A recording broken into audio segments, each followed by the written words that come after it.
Salut à tous, salut l'équipe, alors c'est Cosmoéfique, on se retrouve aujourd'hui pour une nouvelle vidéo.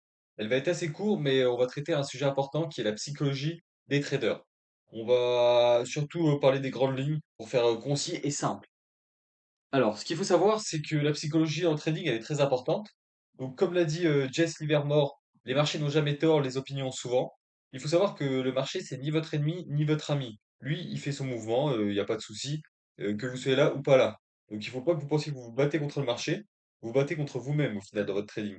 Donc, il faut pas avoir d'émotion face au marché. Parce que c'est là que les plus grands traders perdent plus de sous et que les traders non rentables, c'est toujours un problème de psychologie.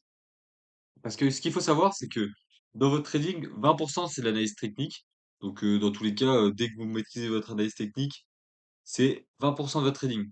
Et ensuite, la plus grosse partie, c'est 80%, ce qui va être la psychologie. Donc, c'est la phase la plus importante de votre trading. Donc, moi, ce que je vous conseille de faire, c'est, dans un premier temps, backtest votre stratégie.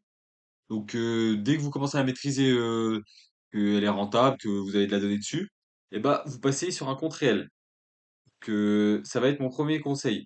Donc, passer sur un compte réel, ça vous permet d'avoir directement la psychologie qui est impactée. Parce que quand on est impacté, c'est de l'argent fictif, on n'est pas impacté, machin, on est rentable, pas de souci. Vous passez en réel, vous n'êtes plus rentable du tout. Qu'est-ce qui s'est passé? Juste le fait que la psychologie est rentrée en scène. Donc, quand je parle de psychologie, ça peut être par exemple, vous sortez avant votre TP, vous coupez la position parce que vous voyez des gains, ou quand la position arrive proche de votre aisselle, vous repoussez votre aisselle que toutes des choses comme ça où dès que vous faites essai, vous rentrez au marché directement sans confirmation parce que vous avez le seum de vous être fait liquider ou plein de choses comme ça, plein de petites erreurs bêtes. De toute façon, on les a tous fait ces erreurs. Il n'y a pas de souci. Les comptes, vous allez en cramer dans tous les cas. Donc c'est comme ça qu'on apprend.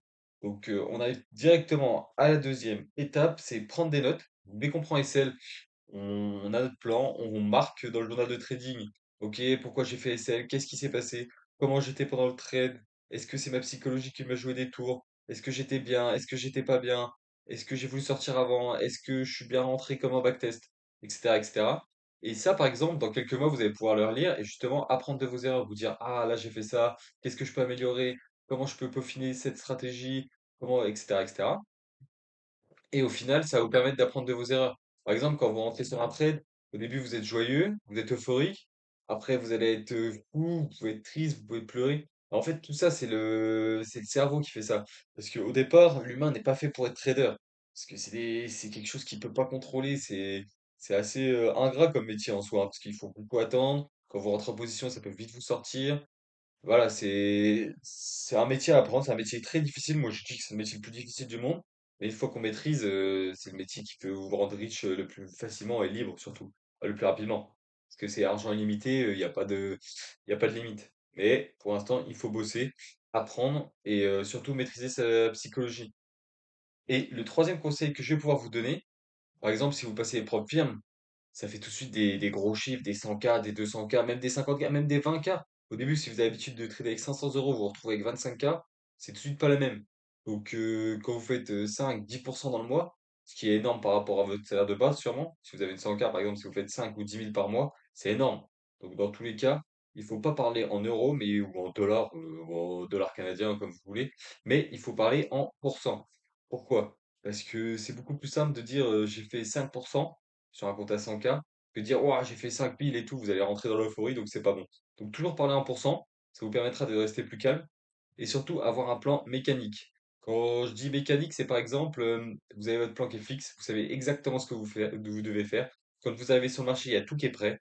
Vous arrivez, vous avez juste à attendre vos confirmations et rentrer. Si vous n'avez pas de plan, vous allez dire, ah là, je pourrais peut-être rentrer. Ah là, ça ressemble à un setup, machin. Non, et vous avez votre plan, vous attendez vos confirmations et vous rentrez. C'est mécanique. Plus ça sera mécanique, moins la psychologie rentrera en jeu. Ça, parce que vous savez ce que vous devez faire, vous savez ce que vous devez attendre.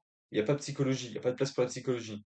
Donc voilà, c'était une vidéo assez courte, mais concise pour vous parler de la psychologie.